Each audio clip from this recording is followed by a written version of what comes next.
So as you may or may not know, I am currently in the process of writing my book, which is titled I Love Me More. And in this book, I level up the conversation of self-love, and I cover more than 20 strategies to help you live a guilt-free, I love me more lifestyle. And one of those strategies is tuning into your intuition, which is really, really important to tune into your own instincts and learn how to trust them.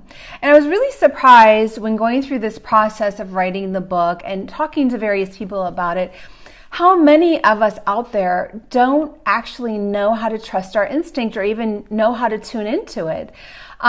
So this is really a big topic that I would like to go ahead and cover today a little bit more in detail and see if you might relate to any of it. And maybe I can help give you some tips on how to start tuning into your instinct if you haven't learned to do so already.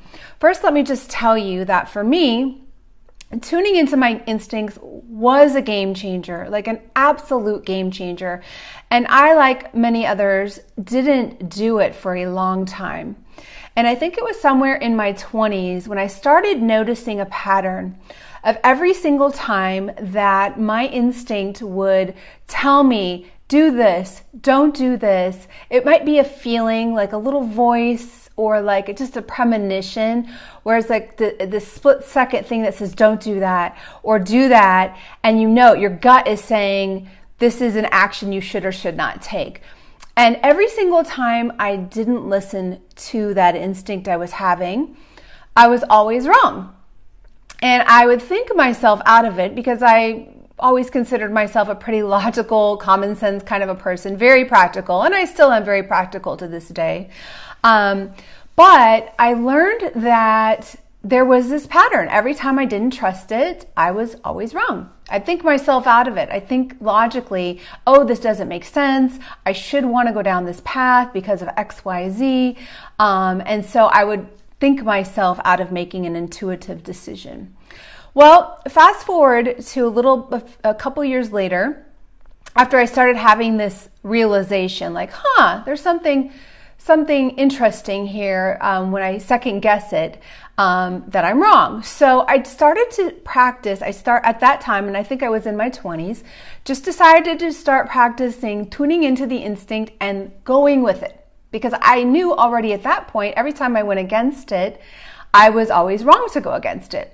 So I started shifting that to always trusting it. And you know what happened?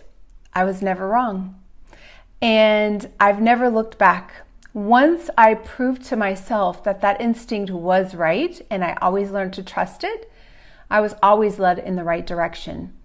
And that was very, very powerful for me because it led me to make some huge decisions for myself, huge, life-changing decisions. It led me to quit a very comfortable corporate job that I was in for many years, making really good money with really great benefits, and it was a very comfortable position. And I could have stayed there and done very well financially, but my instinct at one point started screaming at me, get out. And I didn't have a logical explanation as to why.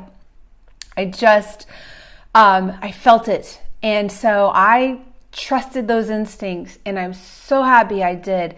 Had I not left that corporate job, which was making me very unhappy at that point, I was unfulfilled, I was depressed, I was suffering from anxiety. It started showing up in physical ways too.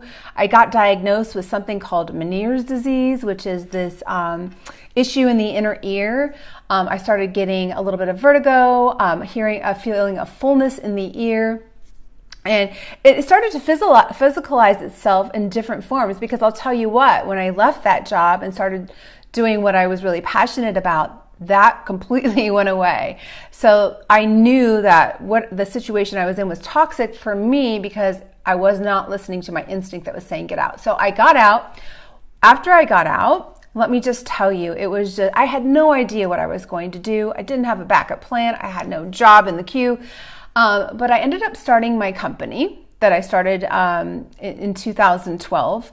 And I sold that company just over a year ago for $500,000. Now, had I not trusted my instincts, I would have never started a company I was super passionate about. I would have never been able to cash out like I did, all the while making good money while having the company. Not in the beginning, of course, but I ramped it up because I was passionate about what I was doing. I loved it so much, and it naturally started producing a good income for me. And I also learned how to monetize it as a business owner, which is something, a whole nother topic completely. But had I never gone down that path, I would have never had that experience. I would never have left California. I would have never come to Atlanta and bought rental properties here. My life would have looked very, very different had I not tuned into my instinct.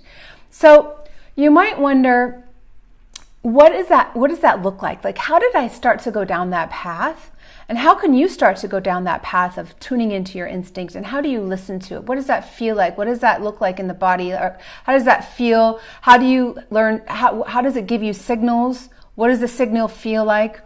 So what started for me before I even started tuning into my instinct was I started doing yoga a couple of decades ago or more, actually.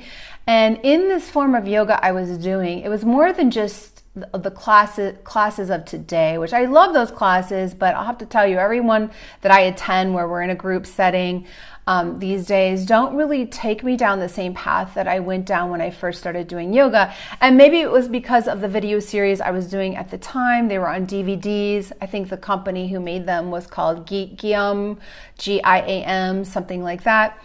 But instead of, the traditional Shavasana like we do today, where after you do your yoga workout, you lay down for about 2 minutes on your back and you just relax and do nothing and quiet your mind.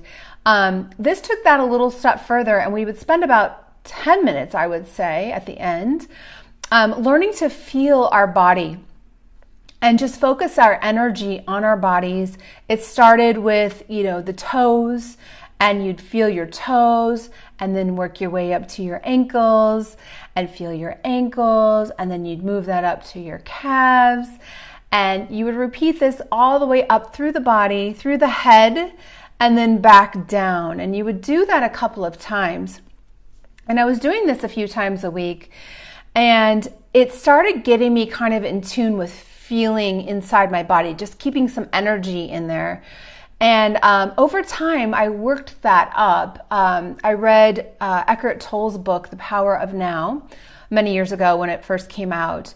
And in that book, he talks about always keeping some of your attention inside your body at all times. So taking that a step further, those exercises we were doing a step further, and just always keeping it centered in your body a little bit at all times, no matter what you're doing, right? So let's say, for example, I'm sitting here talking to you, and I'm feeling my body at the same time. I always am keeping a little bit of my awareness inside of my body. It's keeping me tuned into how I feel as I'm talking right now, which is also keeping me much more present than I would have normally been, because in the past, before I tuned into my body and my instincts, my energy was here in my brain. It was almost like an I think, therefore I am kind of a feeling, right? Like, I think I confused my thinking for who I was, and that is not at all the case. I am not my thinking. I am my energy, my soul, and that is here. That I can send that energy up here, but it's such a waste because we can really tune into who we really are and tune into our instincts, which are there to guide us in what's right for us and us alone. That is here. And so learning to, take it a step further, once you do learn how to play with the energy in your body and know what that feels like, actually feel it. It's really important to do that step. And then to feel that just centrally here, you'll start to realize that when you start to tune into your body and keep a little bit of your attention there at all times, that you'll recognize how you're feeling a little bit more innately. So, for example, let's say I'm talking to somebody and I get a feeling of discomfort. That discomfort, maybe there's a decision around this conversation I'm having with somebody, and and that decision maybe is giving me a little bit of discomfort, that's a signal for my body. That's an instinct and an intuition kicking in, telling me that something isn't a right decision for me. So I experience instincts as sometimes discomfort. So am I moving towards it? Am I moving away from it? What is my body telling me that this decision or this conversation or whatever, or, for example, choosing happiness. I now choose what makes me happy all the time. Like if something gives me discomfort, I know that it's not the right decision for me. But if something's making me happy, it is the right decision for me. And so it kind of slowly, once you start to tune into that, you start to make decisions for your life that are on the right track for you. But it's your instincts that are guiding you down that path. It's not here, it's here.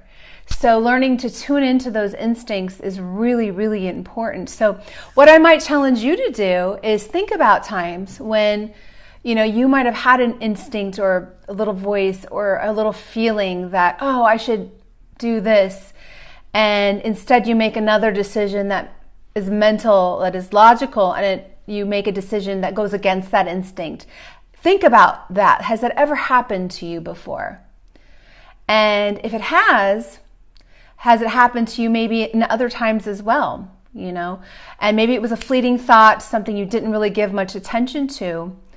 And maybe you've had a bunch of those fleeting thoughts, but now maybe think about, have you had multiple times when you've had those fleeting thoughts?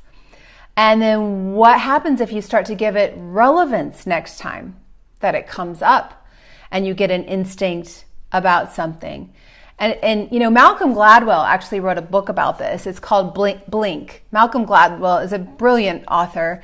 And he created an entire book about tuning into our instincts. So if you've never read it, I definitely recommend taking a look at it on Amazon and see if it looks like something that's up your alley. But I don't know how deeply he goes into learning how to tune into your instincts, but I do know that he covers that it's important and that it is, many great people in this world have learned to tune into their instincts, and they use it as their guiding compass to make decisions. And I do too. That's how I make most decisions for my life. If I have an instinct, I always trust it 100%. And I'm so, so grateful that I learned to tune into them. So if I could ever be of any help to you when it comes to instincts, please feel free to DM me. If you have any questions, I'm happy to help guide you on your path to tuning into your instincts. And I'll definitely be posting a lot more on this topic among many of the other 20 plus I Love Me More strategies that I cover in my upcoming book, I Love Me More. So thank you so much for tuning in, and I'll see you soon.